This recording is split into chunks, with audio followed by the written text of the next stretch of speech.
ano.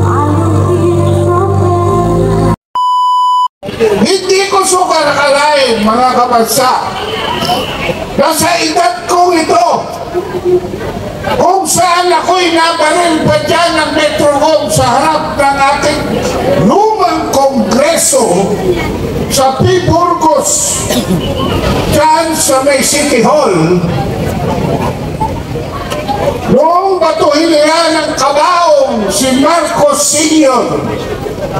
biglang nagputukan at sa sawing palad, ako ay tinamaan ng isang bala at dinaplisan pa ng isa.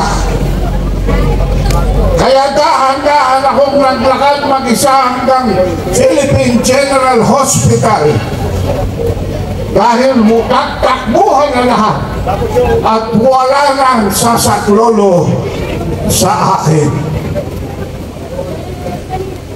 Yun po ang unang araw ng first quarter storm dahil inulit ko na isang aktivista dahil ako'y pangulo doon ng College Editors Guild of the Philippines.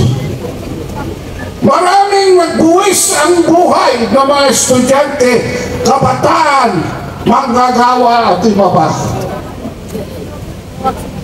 After 2 days, kumuha ang organisasyon ko ng rally permit sa Mindiola at doon naganap ang Battle of Mindiola. Hindi ko kayo sisisihin kung hindi nyo ako kakilala. Bakit? Sapagkat karamihan sa inyo ay 1/3 lamang ng aking edad. Lalo na itong mga kabataan nasa harap ko ngayon. Sana naman ay tumagalang inyong buhay para 25 anyos ay pinaglalaban pa rin ninyo miski mahina na ang inyong tuhod at makapal na ang inyong salamin ay paglalaban pa rin ninyo ang kalayaan, ang katarungan, ang kapayapaan!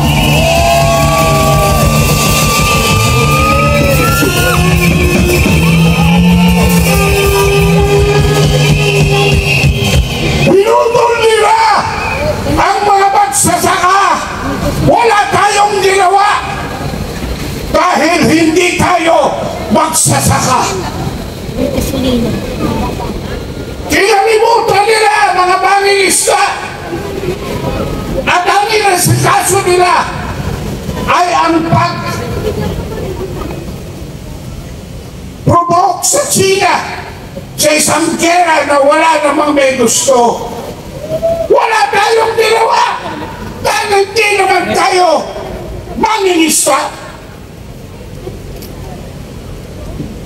Doon sa ibang nakikinig na wala rito sa Liwasang Bonifacio at sa Davao City, nilusog nila ang KOJC. Wala ka pa kayong ginagawa dahil hindi kayo KOJC.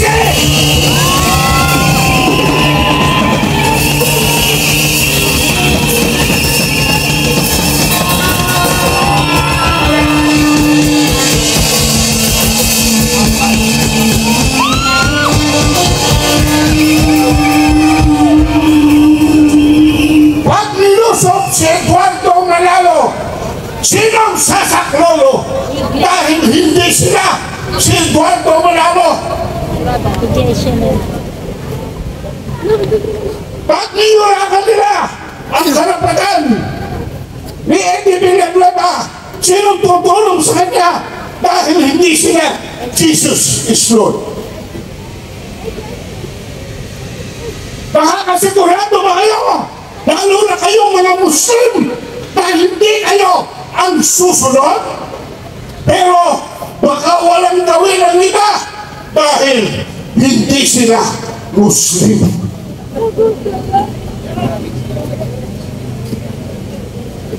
Kayong mga Katoliko na katulad ko, ano ang inyong ginagawa?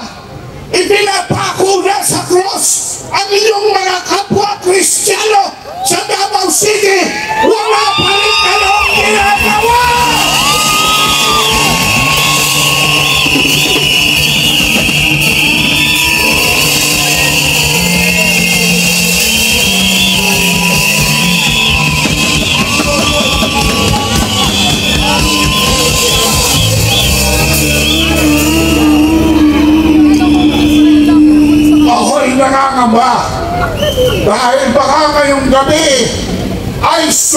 kinain na nila ako at wala kayo dahil nag-iisa lamang ako.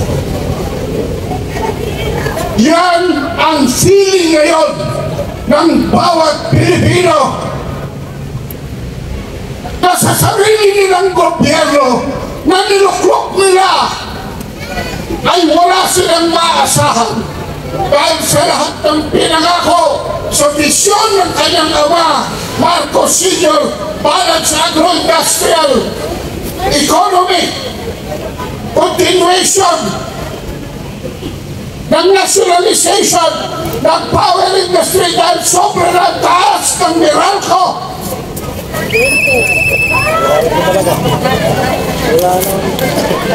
Pagkatayo ng pabrika para magkatrabaho ang lahat ng Pilipino at hindi na malibos abroad. Ano ang nangyayari sa bansa natin ngayon?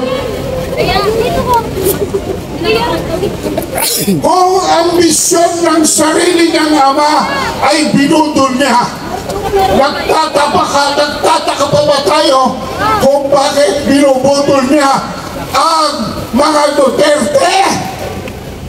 Hindi na.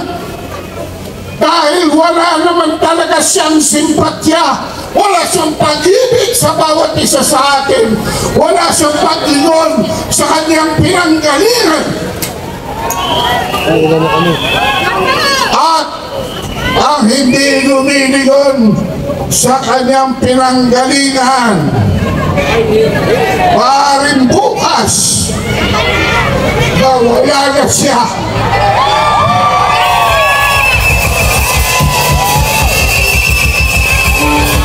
Kaya Marcos, alis yan! Marcos yan! Marcos yan! Alis yan! Alis yan! Marcos, alis yan! Marcos, alis yan!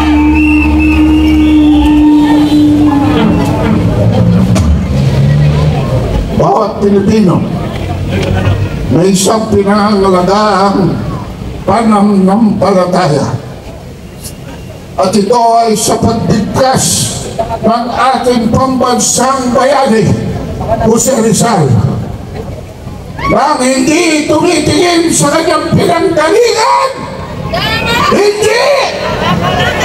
Makakarating sa kanyang panunoonan.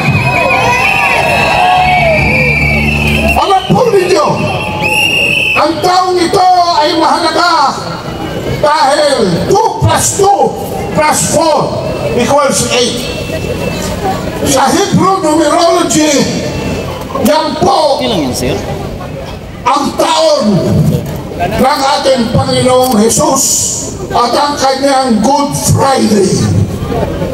Ito po ang pinagdaranasan natin lahat ngayon. Kaya tayo'y mangilin, humingi tayo ng tawad sa Panginoon Diyos, lumuhod tayo sa harap ng ating mga kasalanan at maghugas tayo sa grasya ng Panginoon. Subalit mga kabansa, ang taong darating, pero hindi ko namang sinasabing maghintay pa tayo ng ganung katagal, ay 2025. 2 plus 2 equals 5 sa Hebrew numerology. Yan ang taon ng ating Diyos Ama. Yan ang taon ng hostisyang nagagaling sa langit. Parating na! Yan ang taon ng pananako ng ating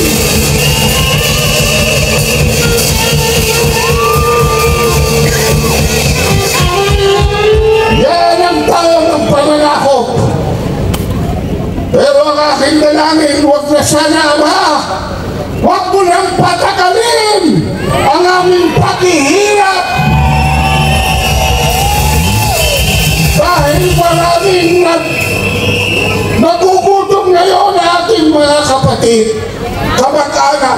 na mamamayang Pilipino, hindi lahat ay may pasahe papunta sa